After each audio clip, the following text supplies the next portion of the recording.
Hi എല്ലാവർക്കും നമസ്കാരം. നമ്മുടെ പുതിയൊരു വ്ളോഗിലേക്ക് എല്ലാവർക്കും സ്വാഗതം. അപ്പോൾ 3 ദിവസത്തെ വിശേഷങ്ങളായിട്ടാണ് ഇന്ന് വന്നിട്ടുള്ളത്.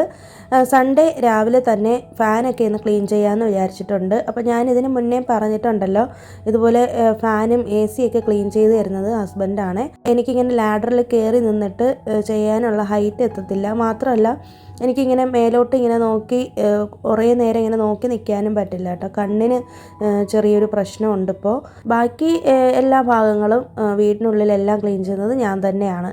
അപ്പോൾ അങ്ങനെ ഹസ്ബൻഡ് ഫ്രീ ആവുന്ന സമയത്ത് ചെയ്യിക്കാമെന്ന് വിചാരിച്ചു കേട്ടോ. അങ്ങനെ സൺഡേ എന്തായാലും ലീവാണല്ലോ, അപ്പോൾ നമുക്ക് റെസ്റ്റൊക്കെ ഉള്ള സമയമാണ്.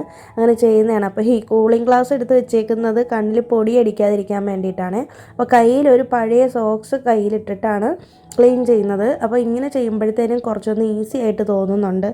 സാധാരണ മുന്നേക്ക് ഞങ്ങളൊരു കോട്ടൺ തുണി യൂസ് ചെയ്തിട്ട് വെള്ളത്തിലൊന്ന് തുടച്ചെടുക്കുകയാണ് ചെയ്യുന്നത്. ഫാനിൻ്റെ സ്വിച്ചൊക്കെ ഓഫ് ചെയ്തിട്ടാണ് ചെയ്യുന്നത്. പിന്നെ മാത്രമല്ല, നമ്മൾ ഫാന് ക്ലീൻ ചെയ്യുന്നതിന് ഒരു 2 മണിക്കൂർ മുന്നേ തന്നെ ഫാന് ഓഫ് ചെയ്തിട്ടേക്കും. ഇല്ലെന്നുണ്ടെങ്കിൽ ഭയങ്കര ചൂടായിരിക്കുമല്ലോ ഫാനിൽ.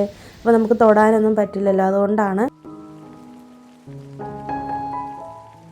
അപ്പോൾ ലാഡറിൻ്റെ മേലെ ഇങ്ങനെ കയറിയിരുന്നിട്ട് വെള്ളം കൊണ്ട് ചുമ്മാ അതൊന്നിങ്ങനെ തുടച്ചെടുക്കുമ്പോഴത്തേനും തന്നെ നന്നായിട്ട് ക്ലീനായിട്ട് കിട്ടും. മാസത്തിൽ ഒരു തവണ ഇതുപോലെ ഫാൻ ക്ലീൻ ചെയ്യാറുണ്ട്. ഭയങ്കര പൊടിയാണ് ഇവിടെ. അപ്പോൾ പുറത്തുനിന്നുള്ള പൊടിയൊക്കെ ഇങ്ങനെ ഫാനിലൊക്കെ അടിച്ചിരിക്കുമ്പോഴത്തേനും നമുക്ക് ഡസ്റ്റ് അലർജിയൊക്കെ ഉള്ളതുകൊണ്ട് പ്രശ്നമാവാറുണ്ട്. ഫാനൊക്കെ ക്ലീൻ ചെയ്തുകൊണ്ടിരിക്കുകയായിരുന്നു. അപ്പോഴത്തേനും രാവിലെ ആയപ്പോഴത്തേനും ഭയങ്കര മഴയാണ്. അപ്പോൾ നല്ല ക്ലൈമറ്റ് ആയിരുന്നു കേട്ടോ സൺഡേ തന്നെ.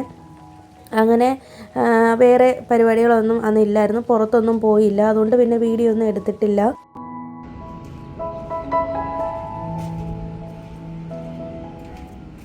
മൺഡേ രാവിലെ ആയപ്പോഴത്തേനും ആമി സ്കൂളിൽ പോയേക്കുവാണ്. അപ്പോൾ രാവിലെ തന്നെ നമ്മുടെ ടെറസിലേക്കൊക്കെ ഒന്ന് വന്നിട്ടുണ്ട്. അപ്പോൾ തലേ ദിവസം മഴ പെയ്തെന്ന് പോലും ഒരു സൂചന പോലും ഇല്ലാത്ത രീതിയിൽ പിറ്റേ ദിവസം ആയപ്പോഴത്തേനും ഭയങ്കര വെയിലാണ് കേട്ടോ. എൻ്റെ ഹസ്ബൻഡാണ് ഇങ്ങനെ പോയിക്കൊണ്ടിരിക്കുന്നത്. നമ്മുടെ വീട്ടിൻ്റെ ഫ്രണ്ടിലുള്ള ഒരു ഗ്രൗണ്ട് ഉണ്ടല്ലോ, അത് ഫുട്ബോൾ ഗ്രൗണ്ടാണ് കേട്ടോ. അപ്പോൾ അതിൻ്റെ ആ ഭാഗത്തായിട്ട് കുറേ വേപ്പ് മരങ്ങൾ നിൽപ്പുണ്ട്. അപ്പോൾ ഇങ്ങോട്ടേക്ക് കയറാനുള്ള വഴി ഇല്ലാഞ്ഞതുകൊണ്ട് ഇതുപോലെ റിസ്ക് എടുത്തിട്ട് പോയി മതിലിന്മേലൊക്കെ കയറിയിട്ട് എനിക്ക് വേപ്പില കൊണ്ടുവന്നതാണ്. ഒരു ഇച്ചിരി എടുക്കാനാണ് പറഞ്ഞത്. നോക്കി ഒരുപാട് കൊണ്ടുവന്നിട്ടുണ്ട്. എനിക്കിപ്പോൾ എന്തായാലും ഇത്രയും വേപ്പിലയുടെ ആവശ്യമില്ല. കുറച്ച് വേപ്പില ഞാൻ ഇതുപോലെ വാതിലിൻ്റെ ഫ്രണ്ടിൽ ഇങ്ങനെ കെട്ടിയിട്ടേക്കുവാണ്. അപ്പോൾ നമ്മുടെ വീട്ടിൽ എന്തെങ്കിലുമൊക്കെ അസുഖങ്ങളുണ്ടെങ്കിലൊക്കെ മാറാനായിട്ട് നല്ലതാണ്. അപ്പോൾ പ്രത്യേകിച്ച് ഈ പനിയൊക്കെ വരുന്ന സമയത്ത്. പിന്നെ മാത്രമല്ല, ഇവിടെ തമിഴ്നാട്ടിൽ പല വീടുകളിലും എന്തെങ്കിലുമൊക്കെ വിശേഷ ദിവസങ്ങൾ വരുമ്പോഴും ഇതുപോലെ വേപ്പില ഫ്രണ്ടിൽ ഇങ്ങനെ കെട്ടിയിട്ടേക്കുന്നത് കണ്ടിട്ടുണ്ട്. അതിനൊരു സയൻറ്റിഫിക് ആയിട്ടുള്ളൊരു വശം എന്ന് പറയുന്നത്, ബാക്ടീരിയാസൊക്കെ ഉണ്ടെന്നുണ്ടെങ്കിൽ നമുക്ക് എന്തെങ്കിലും ഫീവറോ അങ്ങനത്തെ കാര്യങ്ങളൊക്കെ ഉണ്ടെങ്കിൽ അത് പോകുമെന്നാണ് പറയുന്നത്. അതുപോലെ തന്നെ ഇവിടെ തമിഴ്നാട്ടിൽ വേപ്പ് മരം മഞ്ഞളും കുങ്കുമവും ഒക്കെ തൊട്ട് പൂജിക്കുന്ന അങ്ങനത്തെ ഒരു പരിപാടിയുണ്ട് കേട്ടോ. ഞങ്ങളൊന്നും ചെയ്യാറില്ല, പക്ഷേ തമിഴ്നാട്ടിൽ തമിഴ് ആൾക്കാർ ചെയ്യുന്ന കാര്യമാണ്. ദൈവത്തെ പോലെയാണ് ഈ മരത്തെ അവർ കാണുന്നത്. ഇവിടെയൊക്കെ എല്ലാ വീടുകളിലും ഒരു വേപ്പ് മരമെങ്കിലും കാണും.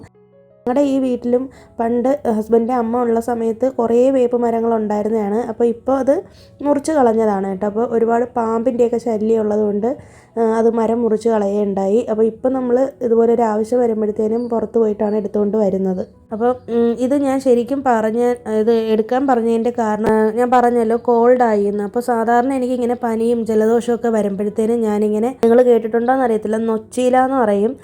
നൊച്ചി എന്ന് പറഞ്ഞിട്ടൊരു ചെടിയുണ്ടല്ലോ, അതിൻ്റെ ഇല ഇട്ടിട്ട് നമ്മൾ വെള്ളം തിളപ്പിച്ച് നന്നായിട്ട് കുളിക്കുകയാണെന്നുണ്ടെങ്കിൽ, തല കുളിക്കുകയാണെങ്കിൽ നമ്മുടെ ഉള്ളിലുള്ള കഫക്കെട്ടെല്ലാം പോയി കിട്ടും. പനിയൊക്കെ ഉണ്ടെങ്കിൽ പെട്ടെന്ന് തന്നെ മാറിക്കിട്ടും കേട്ടോ. എനിക്ക് അങ്ങനെയാണ്. ഞങ്ങൾ കൊറോണ ടൈമിലൊക്കെ അങ്ങനെയായിരുന്നു കുളിച്ചുകൊണ്ടിരുന്നത്. അപ്പോൾ അത് കിട്ടാത്ത സ്ഥിതിക്ക് എന്തായാലും വേപ്പില നല്ലതാണ്. അപ്പോൾ വേപ്പില എല്ലാ അസുഖങ്ങളും മാറ്റുന്ന ഒരു ഔഷധ ഗുണമുള്ള ചെടിയാണല്ലോ. അപ്പോൾ അതിൻ്റെ ഇല ഇട്ട് തണ്ടോട് കൂടി തന്നെ ഇട്ട് നന്നായിട്ടൊന്ന് തിളപ്പിക്കണം. എന്നിട്ട് നമ്മൾ നന്നായിട്ട് തല കുളിച്ചാൽ നമ്മുടെ ശരീരത്തിലുള്ള കഫക്കെട്ടൊക്കെ പോയി കിട്ടും. ഇനി നമ്മൾ കാണാൻ പോകുന്നത്, കഴിഞ്ഞ ദിവസം നമ്മുടെ ചാനലിൽ നമ്മുടെ സബ്സ്ക്രൈബർ ജിനി ചേച്ചി കമൻ്റ് ഇട്ടിട്ടുണ്ടായിരുന്നു, നമ്മുടെ ഇഡ്ഡലി റൈസ് കാണിക്കുമെന്ന്. അപ്പോൾ ഇതാണ് ഇഡ്ഡലി റൈസ്. ഇതിനെ ടിഫിൻ റൈസ് എന്നും പറയാറുണ്ട്. അപ്പോൾ ഞാൻ ദോശയ്ക്ക് ഇഡ്ഡലിക്കൊക്കെ അരയ്ക്കുന്ന അരി ഇതാണ്. അപ്പോൾ ഇത്രയും വലുതായിരിക്കും. സാധാരണ നമ്മുടെ പച്ചരിയേക്കാളും കുറച്ചും കൂടി നല്ല കളറുമാണ്. ഇച്ചിരി ഒരു ഷേപ്പിനും വ്യത്യാസമുണ്ട്. ഒരു റൗണ്ടഡ് ഷേപ്പിലാണ് ഇരിക്കുന്നത്. അപ്പോൾ ഇതാണ് നമ്മുടെ ഇഡ്ഡലി റൈസ്.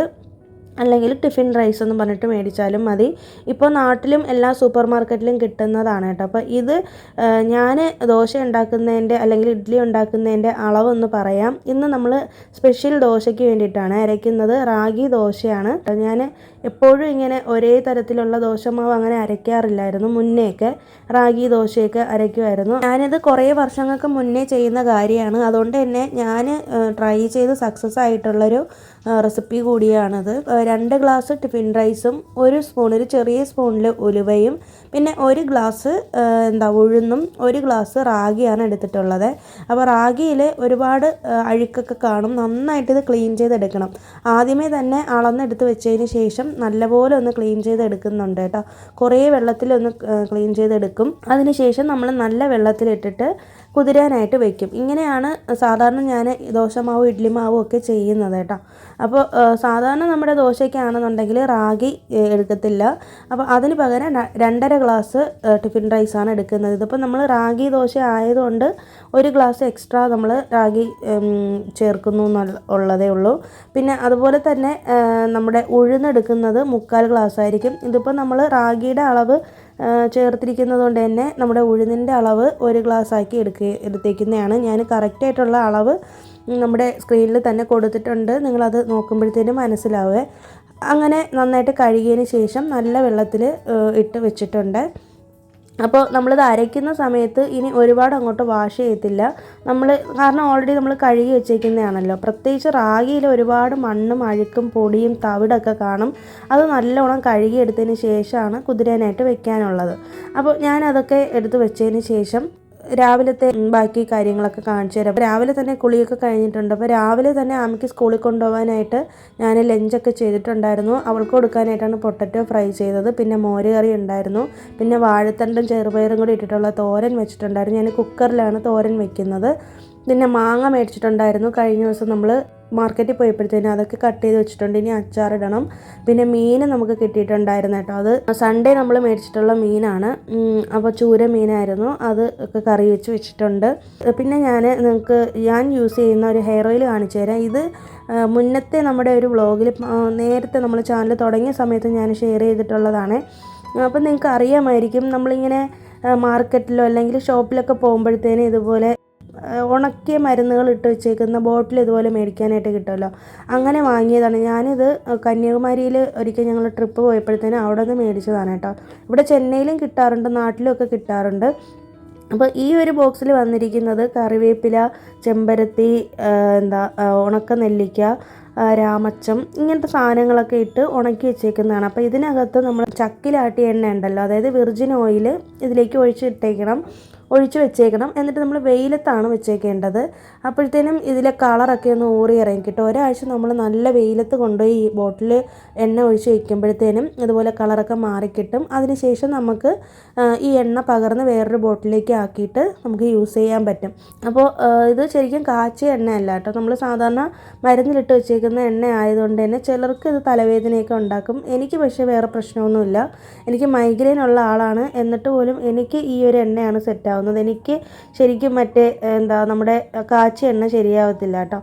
പിന്നെ അത് കഴിഞ്ഞിട്ട് ഞങ്ങൾ ലഞ്ചൊക്കെ കഴിച്ചു. അതിനുശേഷം നമ്മൾ ഇന്നേരമാണ് ഞാൻ പിന്നെ വീഡിയോ എടുത്തിട്ടുള്ളത്. അങ്ങനെ നമ്മുടെ റാഗി ദോശയ്ക്ക് വേണ്ടിയിട്ടുള്ള ബാറ്റർ തയ്യാറാക്കുകയാണ്. അപ്പോൾ ആദ്യം തന്നെ നമ്മൾ റാഗി ഒന്ന് എടുത്ത് നോക്കിയപ്പോഴത്തേനും വീണ്ടും അതിൽ കുറച്ച് അഴുക്കും പൊടിയൊക്കെ ഉണ്ടായിരുന്നു കേട്ടോ. നന്നായിട്ട് വീണ്ടും കഴുകിയതിന് ശേഷം ആദ്യം റാഗിയാണ് ഞാൻ അരച്ചെടുക്കുന്നത്. ഇത് നമുക്ക് ഗ്രൈൻഡറിലും അരയ്ക്കാം. ഞാനിപ്പോൾ മിക്സിയിലാണ് അരയ്ക്കുന്നത്. അപ്പോൾ മിക്സിയിൽ നല്ല ഫൈനായിട്ട് നമ്മുടെ റാഗി ഒന്ന് അരച്ചെടുക്കുന്നുണ്ട്. അത് ഇച്ചിരി ടൈം എടുക്കും. നമ്മുടെ സാധാരണ പച്ചരി ഉഴുന്ന് അരയ്ക്കുന്ന ടൈം അല്ലാട്ട് കുറച്ച് കൂടുതൽ സമയം എടുക്കും.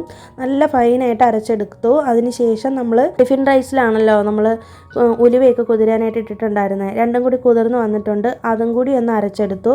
അപ്പോൾ എപ്പോഴും നമ്മൾ ദോശ ബാറ്ററിനായാലും ഇഡ്ഡലി ബാറ്ററിനായാലും അരയ്ക്കുമ്പോഴത്തേനും ഉഴുന്ന് നല്ല ഫൈനായിട്ട് അരയ്ക്കുകയും അതുപോലെ തന്നെ ടിഫിൻ റൈസ് അല്ലെങ്കിൽ പച്ചരി നമ്മൾ ഒരുപാട് അങ്ങോട്ട് അരയ്ക്കാതിരിക്കുകയും ചെയ്യണം. എന്നാലാണ് നമുക്ക് പെർഫെക്റ്റ് ആയിട്ടുള്ള ദോശ ഇഡ്ഡലിയൊക്കെ കിട്ടുന്നത്. അപ്പോൾ ആ കണക്കിന് ഞാൻ ടിഫിൻ റൈസ് ഒന്ന് തരിതരിയായിട്ട് അരച്ചെടുത്തു.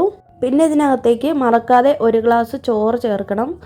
നമ്മുടെ സാധാരണ നമ്മൾ ചോറ് വയ്ക്കത്തില്ലേ, ആ ചോറ് ചേർക്കുക. ഒരു 3/4 ഗ്ലാസോളം ചോറ് ചേർത്തിട്ടുണ്ട്. കാരണം നമ്മളിപ്പോൾ ഓൾറെഡി 2 ഗ്ലാസ് ടിഫിൻ റൈസും 1 ഗ്ലാസ് റാഗിയും കൂടെ ചേർത്തേക്കുമല്ലേ, അതുകൊണ്ടാണ് ഒരു 3/4 ഗ്ലാസോളം ചോറ് ചേർത്തിരിക്കുന്നത്. പിന്നെ അതിനോടൊപ്പം തന്നെ നിങ്ങൾക്ക് വേണമെന്നുണ്ടെങ്കിൽ അവലുണ്ടല്ലോ, വെളുത്ത അവിലില്ലേ, അതും കൂടി ചേർത്ത് കൊടുക്കുക. അത് നിങ്ങൾ 1 മണിക്കൂർ മുന്നേ, നമ്മൾ അരി അരയ്ക്കുന്നതിന് 1 മണിക്കൂറിന് മുന്നേ തന്നെ 1 ഗ്ലാസ് അല്ലെങ്കിൽ ഒരു 1/2 ഗ്ലാസ് അവലെടുത്തിട്ട് വെള്ളത്തിൽ കുതിരാനായിട്ട് വെച്ചേക്കണം. അതിനുശേഷം നമ്മുടെ ഈ പച്ചരി അരയ്ക്കുമല്ലോ, ഈ ടിഫിൻ റൈസ് അരയ്ക്കുമല്ലോ, അതിൻ്റെ കൂടെ ഇട്ട് അരച്ചെടുത്താൽ മതി. നല്ല ക്രിസ്പി ആയിട്ടുള്ള നല്ല മൊരിഞ്ഞ ദോശ കിട്ടും. ദോശയ്ക്കാണ് ബെസ്റ്റ് അവൽ ചേർക്കുന്നത്. ചോറ് ചേർക്കുന്നത് ഇഡ്ഡലി നല്ല സോഫ്റ്റായിട്ട് കിട്ടാനും വേണ്ടിയാണ്. പിന്നെ അതിനുശേഷം ലാസ്റ്റ് നമ്മൾ ഉഴുന്നും കൂടെ അരച്ച് എല്ലാം കൂടി ഒരുമിച്ച് മിക്സ് ചെയ്ത് കൈ കൊണ്ട് തന്നെ നല്ല വൃത്തിയായിട്ട് ഒന്ന് മിക്സ് ചെയ്ത് എടുക്കണേ, എന്നാലാണ് പുളിച്ച് കിട്ടുള്ളൂ. ഇനി പിറ്റേ ദിവസം രാവിലെ ആകുമ്പോഴത്തേനും നന്നായിട്ട് പൊളിച്ച് പൊങ്ങി കിട്ടും. അപ്പോൾ അങ്ങനെ അത് എടുത്ത് വെച്ചിട്ടുണ്ട്. പിന്നെ നമ്മൾ കുറച്ച് പാത്രങ്ങളൊക്കെ കഴുകി വെച്ചിട്ടുണ്ടായിരുന്നു, അതൊക്കെ എടുത്ത് വെക്കുന്നുണ്ട്. നമ്മളിപ്പോൾ ഒരു ദിവസം സ്റ്റാർട്ട് ചെയ്യുമ്പോഴത്തേനും ഇല്ലേ, നമ്മൾ നല്ല കാര്യങ്ങൾ, അതായത് നല്ല ചിന്തയോടുകൂടി നമ്മളൊരു ദിവസം തുടങ്ങുകയാണെന്നുണ്ടെങ്കിൽ അന്നത്തെ ദിവസം തന്നെ മാറ്റിമറിക്കും എന്നാണ് പറയുന്നത്. ഇത് ഞാൻ ഈ റീസെൻ്റായിട്ട് കേട്ടൊരു കാര്യമാണ് കേട്ടോ. മുന്നേ അറിയാമെങ്കിലും ഞാൻ എൻ്റെ ജീവിതത്തിൽ ഇതുവരെ പരീക്ഷിച്ച് നോക്കിയിട്ടില്ലാത്തൊരു കാര്യമാണ്. അതായത് നെഗറ്റീവായിട്ടുള്ള വേർഡ്സ് പറയാതിരിക്കുക, അതായത് നെഗറ്റീവായിട്ടുള്ള ചിന്തകൾ ഒഴിവാക്കി, അതായത് നല്ല കാര്യങ്ങൾ മാത്രം സംസാരിച്ച് നമ്മൾ ഒരു ദിവസം തുടങ്ങിയാൽ നമുക്കത് ഭയങ്കര പോസിറ്റീവായിട്ടുള്ളൊരു ദിവസമായിട്ട് മാറുമെന്നാണ് പറയുന്നത്. അപ്പോൾ നമ്മൾ പോസിറ്റീവായിട്ടിരിക്കുമ്പോൾ നമുക്ക് ചുറ്റുമുള്ളവരും അതുപോലെ തന്നെ നല്ല പോസിറ്റീവായിട്ടിരിക്കുമല്ലോ. അപ്പോൾ ഒരു ഹോം മേക്കറിനെ സംബന്ധിച്ചിടത്തോളം ഒരു വീട് നന്നായിട്ട് കൊണ്ടുപോകാനായിട്ട് ഏറ്റവും കഴിവുള്ളൊരു ആളെന്ന് പറയുന്നത് ആ വീട്ടിലെ ഗൃഹനാഥ തന്നെയാണെന്നാണ് ഞാൻ വിശ്വസിക്കുന്നത്. അപ്പോൾ നമ്മൾ ഇങ്ങനെ മോശം വാക്കുകൾ പറഞ്ഞും അല്ലെങ്കിൽ മോശമായിട്ടുള്ള രീതിയിൽ സംസാരിച്ചും മറ്റുള്ളവരെ ഒരുമാതിരി കുറ്റം പറഞ്ഞും അങ്ങനെയൊക്കെ പറഞ്ഞിരിക്കുകയാണെന്നുണ്ടെങ്കിൽ നമ്മുടെ വീട്ടിൽ ആ ഒരു നെഗറ്റിവിറ്റി ഭയങ്കരമായിട്ട് സ്പ്രെഡാവും.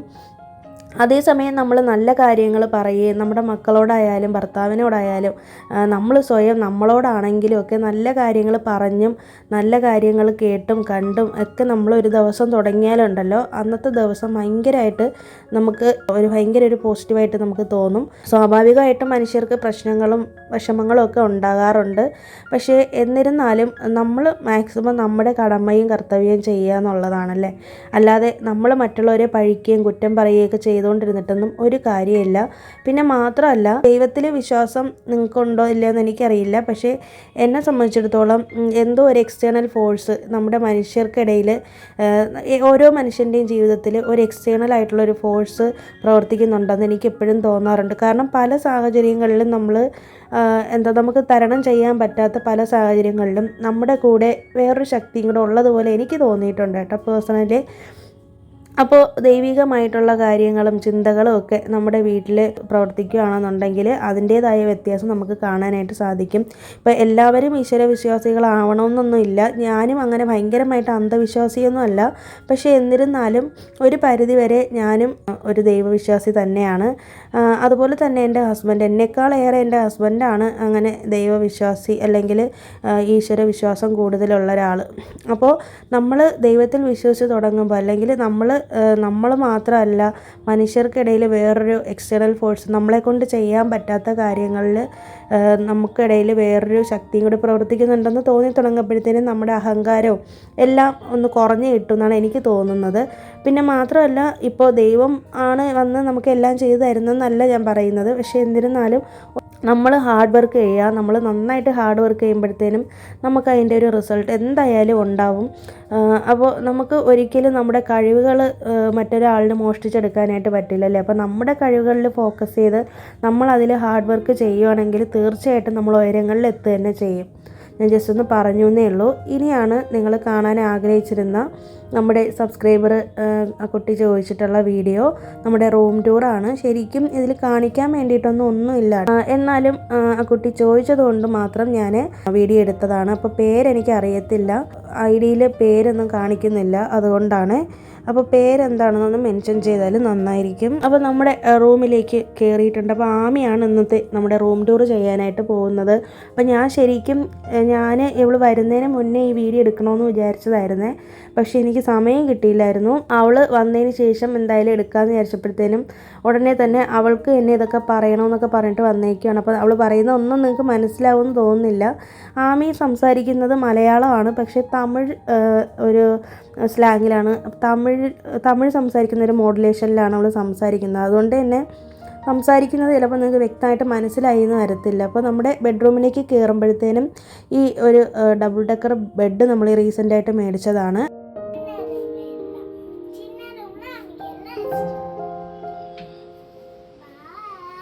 ശരിക്കും ഈ റൂം ഞങ്ങളിപ്പോൾ ഒരു സ്റ്റോർ റൂം പോലെയാണ് യൂസ് ചെയ്യുന്നത്. ആമിയുടെ റൂമാണെന്നുണ്ടെങ്കിലും ആമി ഇപ്പോൾ ഇവിടെ കിടക്കുകയൊന്നുമില്ല. കൂടുതലായിട്ട് അവൾ കളിക്കാനാണ് ഇങ്ങോട്ടേക്ക് വരുന്നത്. കുറേ സാധനങ്ങൾ കുത്തി നിറച്ച് വെച്ചേക്കുവാണ്. അതുകൊണ്ട് തന്നെ എനിക്ക് വൃത്തിയായിട്ടൊന്നും നല്ല രീതിയിലൊന്നും എടുക്കാനായിട്ട് പറ്റിയിട്ടില്ല കേട്ടോ. എന്നാലും അത്യാവശ്യം വൃത്തിയാക്കിയൊക്കെ ഇട്ടിട്ട് തന്നെയാണ് റൂം ടൂർ ചെയ്തേക്കുന്നത്.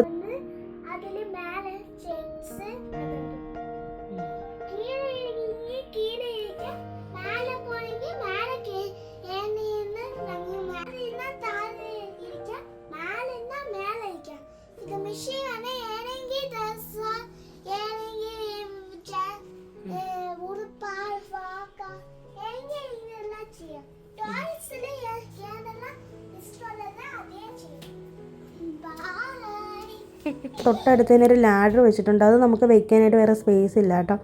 പിന്നെ ഇതിലേക്ക് ഒരു മെഷീൻ ഇട്ടിട്ടുണ്ട്, തയ്യൽ മെഷീനാണ്. അപ്പോൾ ഞാനിവിടെ ഇരുന്നാണ് സ്റ്റിച്ചിങ് ഒക്കെ ചെയ്യുന്നത്. പിന്നെ ഒരു ചെറിയൊരു ഷെൽഫുണ്ട്, അതിലാണ് നമ്മുടെ വീട്ടിലിടുന്ന ഡ്രസ്സൊക്കെ വെക്കുന്നത്. എൻ്റെയും ഹസ്ബൻഡിൻ്റെ. ആമിയുടെ ഡ്രസ്സ് മറ്റേ റൂമിലാണ് വെക്കുന്നത്.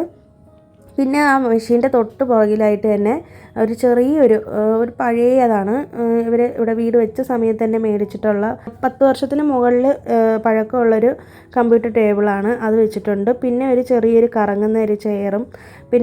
പിന്നെ ആമിയുടെ ടോയ്സൊക്കെയാണ് ഒരു പച്ച കളർ ബാസ്ക്കറ്റിലിട്ട് വെച്ചേക്കുന്നത്.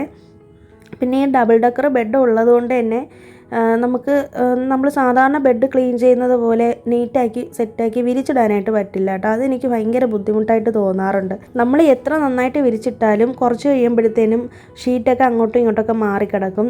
അതുകൊണ്ട് തന്നെ എനിക്ക് ഭയങ്കര ബുദ്ധിമുട്ടാണ്. അതുപോലെ തന്നെ മേലത്തെ പോർഷനും നമ്മുടെ പഴയ ഒരു ബെഡ് ഇട്ടിട്ടാണ് ഷീറ്റൊക്കെ വിരിച്ചിട്ടേക്കുന്നത് കേട്ടോ. അപ്പം ഇത്രയേ ഉള്ളൂ, ഒരു ചെറിയൊരു റൂമാണിത്. സ്റ്റോർ റൂം പോലെയാണ് ഇരിക്കുന്നത്. അപ്പോൾ അത്യാവശ്യം സ്പേസ് ഉണ്ടായിരുന്നതാണ് കേട്ടോ മുന്നേ നമ്മൾ സിംഗിൾ ബെഡ് ഇട്ടിരുന്നപ്പോൾ. നമ്മുടെ പഴയ വീഡിയോ കാണുമ്പോഴത്തേനും നമുക്ക് മനസ്സിലാവും, സിംഗിൾ ബെഡ് ഇരുന്ന സമയത്ത് കുറച്ചും കൂടി സ്പേസ് ഉള്ളതുപോലെ തോന്നി. ഇപ്പോൾ എല്ലാം കൂടി കുത്തി നിറച്ച് വെച്ചേക്കുന്നുണ്ട്, ഒരു ബുദ്ധിമുട്ടാണ് അതിലേക്ക് കയറാനൊക്കെ. ഹസ്ബൻഡും ആമിയാണ് കൂടുതലായിട്ട് അവിടെ കയറുന്നത്. ഞാനങ്ങനെ തയ്ക്കുന്ന സമയത്ത് മാത്രമാണ് കയറുള്ളൂ. പിന്നെ അത് കഴിഞ്ഞിട്ട് ഞാൻ വന്നിട്ട് വിളക്കൊക്കെ ഇന്ന് കൊളുത്തിയിട്ടുണ്ട്. പിന്നെ വൈകുന്നേരം ആകുമ്പോഴത്തേനും വിളക്ക് ഒരു 6 മണിക്കാണ് ഞങ്ങൾ വിളക്ക് കൊളുത്തുന്നത്. 6 മണി അല്ലെങ്കിൽ 6:30, ഒരു അരമണിക്കൂർ വിളക്ക് കൊളുത്തി വെച്ചതിന് ശേഷം പിന്നെ ഒരു പൂവ് കൊണ്ട് വിളക്ക് അങ്ങോട്ട് അണച്ചു വയ്ക്കുകയാണ് ചെയ്യുന്നത്. അല്ലാതെ ഒരുപാട് നേരം അങ്ങോട്ട് വിളക്ക് ഞാൻ കൊളുത്തി വയ്ക്കാറില്ല കേട്ടോ. പിന്നെ കഴിഞ്ഞ ദിവസം നമ്മുടെ ചാനലിൽ ഒരു ചേച്ചി കമൻ്റ് ഇട്ടിട്ടുണ്ടായിരുന്നു, ഇതുപോലെ കുളിച്ചിട്ട് വന്ന് തല നമ്മളിങ്ങനെ തോർത്ത് വെച്ച് കെട്ടിയിട്ട് തന്നെ അങ്ങനെ പോയിട്ട് വിളക്ക് കൊളുത്തരുതെന്ന്. അപ്പോൾ എനിക്കത് അറിയത്തില്ലായിരുന്നു കേട്ടോ. അപ്പോൾ ഇനി എന്തായാലും ഞാൻ അങ്ങനെ ചെയ്യില്ല. ആ കമൻറ്റ് കണ്ടപ്പോഴത്തേന് എനിക്ക് ഭയങ്കര സന്തോഷം തോന്നി. കാരണം നമ്മളെ സ്നേഹിക്കുന്നതുകൊണ്ടാണല്ലോ അങ്ങനെയൊക്കെ പറയാനായിട്ട് തോന്നിയത്. എനിക്കറിയില്ലായിരുന്നു അങ്ങനെ. അപ്പോൾ ആ ചേച്ചിയുടെ പേരൊന്നും എനിക്കറിയത്തില്ല. ഒരുപാട് നന്ദിയുണ്ട് പറഞ്ഞു തന്നതിൽ.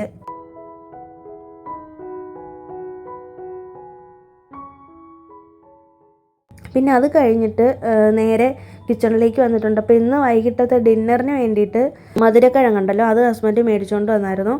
അത് പുഴുങ്ങിയെടുക്കാമെന്ന് വിചാരിച്ച് വെള്ളത്തിലിട്ടാണ് വേവിക്കുന്നത്. ഉപ്പും കൂടി ഇട്ടിട്ട് കുറച്ചൊന്ന് വേവിച്ചെടുക്കുന്നുണ്ട്. പിന്നെ ഈ കാണുന്നില്ലേ, ഇത് പൊന്നാങ്കണ്ണി ചീരയാണ്. പൊന്നാങ്കണ്ണി ചീര ഒരുപാട് ഹെൽത്ത് ബെനിഫിറ്റ്സ് ഉള്ളതാണ്. നിങ്ങൾ കണ്ടിട്ടുണ്ടോ എന്ന് അറിയത്തില്ല, ഇവിടെയൊക്കെ സുലഭമായിട്ട് കിട്ടുന്ന കാര്യമാണ്. ഇത് പൊന്നാങ്കണ്ണി കീരയെന്നെന്തോ മറ്റോ ആണ് പറയുന്നത് ഇതിൻ്റെ പേര്. ഇതിൻ്റെ തന്നെ ഒരുമാതിരി വൈൻ കളർ പോലത്തെ അങ്ങനത്തെ ഒരു പർപ്പിൾ കളർ പോലത്തെ ഒരെണ്ണം അങ്ങനത്തതും കിട്ടാറുണ്ട്. ഇതിൻ്റെ ഇലകൾ കുറച്ചുകൂടി ചെറുതായിരിക്കും. 2-3 വെറൈറ്റി പൊന്നാങ്കണ്ണി ചീര ഉണ്ടെന്നാണ് പറയുന്നത്. അപ്പോൾ അതൊക്കെ ഞാൻ അന്നേരത്ത് ക്ലീൻ ചെയ്ത് വെച്ചിട്ടുണ്ട്. പിറ്റേ ദിവസം രാവിലെ സ്കൂളിലാമിക്കും കൊടുത്തു വിടാമല്ലോ. തോരൻ വെക്കാൻ വേണ്ടിയിട്ടാണ്. അപ്പോൾ അതിൻ്റെ തണ്ടിൽ നിന്ന് ഇലകൾ മാത്രം ഊരി എടുത്ത് വെച്ചേക്കുന്നതാണ്. അങ്ങനെ പിറ്റേ ദിവസം രാവിലെ ആയിട്ടുണ്ട്. അപ്പോൾ നമ്മുടെ റാഗി ദോശ ബാറ്ററൊക്കെ നല്ല അടിപൊളിയായിട്ട് പൊങ്ങി വന്നേക്കുകയാണ്. കണ്ടോ, നല്ല അടിപൊളിയായിട്ട് വന്നിട്ടുണ്ട്. അപ്പോൾ നല്ല കളറാണ്. അപ്പോൾ ഞാൻ വീട്ടിൽ സാധാരണ യൂസ് ചെയ്യുന്നത് ഇപ്പോൾ കുറച്ച് നാളായിട്ട് പിങ്ക് സാൾട്ടാണ് യൂസ് ചെയ്യുന്നത്. ഹിമാലയയുടെ പിങ്ക് സാൾട്ടാണ്. ഞാനിപ്പോൾ അങ്ങനെ വൈറ്റ് സാൾട്ട് യൂസ് ചെയ്യാറില്ല. അതുപോലെ തന്നെ ഷുഗറും വൈറ്റ് ഷുഗർ അല്ല, നമ്മൾ ബ്രൗൺ ഷുഗറാണ് യൂസ് ചെയ്യുന്നത്. അങ്ങനെ ഉപ്പൊക്കെ ഇട്ടിട്ട് ദോശ ബാറ്ററൊക്കെ നന്നായിട്ട് ഒന്ന് മിക്സ് ചെയ്തെടുത്തു. ഇന്ന് നമ്മൾ ഇഡ്ഡലിയാണ് ആദ്യത്തെ ദിവസം ഉണ്ടാക്കുന്നത്. എല്ലാ വീട്ടിലും ചെയ്യുന്ന പോലെ തന്നെ രാവിലെ ആദ്യം നമ്മൾ ആദ്യത്തെ മാവിൽ ഇഡ്ഡലി ഉണ്ടാക്കും. പിന്നെ അത് കഴിഞ്ഞിട്ട് 2-3 ദിവസത്തേക്ക് ദോശയാണ് ഉണ്ടാക്കുന്നത്. ഇതിപ്പോൾ ശരിക്കും ഞാൻ അരച്ചിട്ടുള്ള മാവ് ഒരാഴ്ചത്തേക്ക് വരുവേ. എനിക്കിപ്പോൾ ഒരുപാട് ദിവസം യൂസ് ചെയ്യാനായിട്ട് പറ്റും. ഞങ്ങൾ മാത്രമല്ലേ ഉള്ളൂ. അപ്പോൾ രാവിലത്തേക്ക് ഞാൻ ഇഡ്ഡലിയാണ് ഉണ്ടാക്കിയത്. അപ്പോൾ വൈകുന്നേരവും ഞാൻ ഇതേ മാവിൽ തന്നെയാണ് നമ്മൾ ഡിന്നർ ചെയ്യുന്നത്. അപ്പോൾ രാത്രിയിലത്തേക്ക് നമ്മൾ ദോശയാണ് ഉണ്ടാക്കിയത്. അപ്പോൾ ദോശ ഉണ്ടാക്കുന്നതും കൂടെ ഞാൻ കാണിച്ചു തരാം. നമ്മുടെ മാവ് ഇച്ചിരി നല്ല പൊങ്ങി വന്നേക്കുന്നതുകൊണ്ട് തന്നെ നല്ല സോഫ്റ്റ് ആയിട്ടുള്ള ദോശ കിട്ടും. മാവ് ഇച്ചിരി കുറച്ച് ഒഴിച്ചിട്ട് ഇതുപോലെ ഒന്ന് പരത്തിയെടുത്താലും മതി, നന്നായിട്ട് തന്നെ കിട്ടും. നല്ല ടേസ്റ്റാണ്, നല്ല ഹെൽത്തിയാണ്. ഒരുപാട് ഹെൽത്ത് ബെനിഫിറ്റ്സ് ഒക്കെ ഉള്ളതാണല്ലോ റാഗി. കുട്ടികൾക്കൊക്കെ കൊടുക്കാൻ ബെസ്റ്റായിട്ടുള്ള കാര്യമാണ്. അപ്പോൾ എന്തായാലും നിങ്ങൾ ഉറപ്പായിട്ടും ഇത് ചെയ്ത് നോക്കണേ. ഇതുവരെ ആരും ചെയ്തിട്ടില്ലെങ്കിൽ ഇതേ സെയിം അളവിൽ നിങ്ങൾ എടുത്താൽ മതി. അപ്പോൾ കുറച്ച് നെയ്യും കൂടിയൊക്കെ ഒഴിച്ചിട്ട് ചുട്ടെടുക്കുകയാണെങ്കിൽ സൂപ്പർ ടേസ്റ്റ് ആയിരിക്കും. ഞാൻ എപ്പോഴും നെയ്യ് യൂസ് ചെയ്യാറില്ല കേട്ടോ. ഞാനിപ്പോൾ നല്ലെണ്ണയിലാണ് ദോശ ഉണ്ടാക്കിയിട്ട് കുറച്ച് നല്ലെണ്ണ തൂവി കൊടുത്തേക്കാണ്. അപ്പോൾ ആമിക്ക് വേണ്ടിയിട്ട് ബട്ടർഫ്ലൈ ദോശയാണ് ഉണ്ടാക്കി കൊടുത്തത്. അവൾക്ക് ഇങ്ങനെ എന്തെങ്കിലുമൊക്കെ ഷേപ്പ് ഉണ്ടാക്കി കൊടുത്താലാണ് കഴിക്കുള്ളൂ. ഇത്രയൊക്കെ ഉള്ളൂ ഇന്നത്തെ വീഡിയോയിലെ വിശേഷങ്ങൾ. പുതിയൊരു വീഡിയോ ആയിട്ട് നമുക്ക് വീണ്ടും കാണാം. അതുവരേക്കും എല്ലാവർക്കും ബൈ. Thanks for watching.